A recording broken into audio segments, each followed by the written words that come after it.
បីបងអ្នកស្រែតែបងពូកែចេះច្រើនមុខណាស់តែបងចេះឲ្យច្បាំងគឺប៉ិនខាងដាល់អំបុកណាស្រី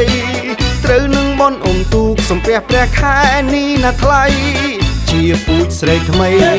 ស្រីភ្លក់មើលបានណាអំបុកនេះឆ្ងាញ់ណាស់តែប្រុសបងរៀនបុកពីណាមក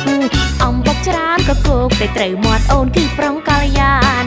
ញ៉ាំមិនចេះឆ្អែតសងឡើងប៉ោងពេញពួកអស់ពី3ចានបងប៉ិនបុកមែនអូយអូនសុខសរសើរអំបុកឆ្ងាញ់ព្រោះស្រូវថ្មីស្នាដៃគេពីដូនតាអំបងយើងបុករួមចិត្តគ្នាឆ្ងាញ់មានក្លិនឈ្ងុយប្រហើរ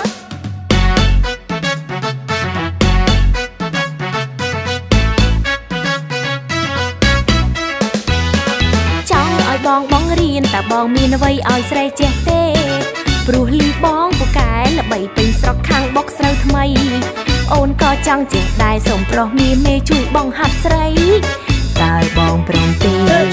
បានឬមិនបានមែនហើយបងល្បីណាស់អ្នកនៅភូមិនេះនរណាមិនស្គាល់បងអាចជួយពន្យល់ពីវិធីបុកឲ្យឆ្ងាញ់កលយ៉ានអូនដាក់ភ្លើងឲ្យក្តៅនោះស្រូវនឹងខ្លាយជាលាជមិនខានលើកទៅបុកភ្លៀងអំបុកនឹងល្អអំបុកឆ្ងាញ់ព្រោះស្រូវថ្មីស្នាដៃគេពីដូនតាអំបងយើងបុករួមចិត្តគ្នាឆ្ងាញ់មានក្លិនឈ្ងុយប្រហើរកុំព្រួយអីអូនចាំបងបង្ហាត់ឲ្យអូនចេះជំនាញថាមកឆ្ងាញ់មក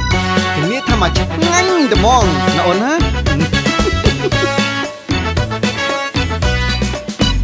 អំបុកឆ្ងាញ់ព្រោះស្រូវថ្មី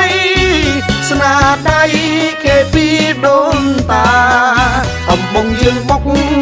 រួមចិត្តគ្នាឆ្ងាញ់មានក្លិនឈ្ងុយប្រហើ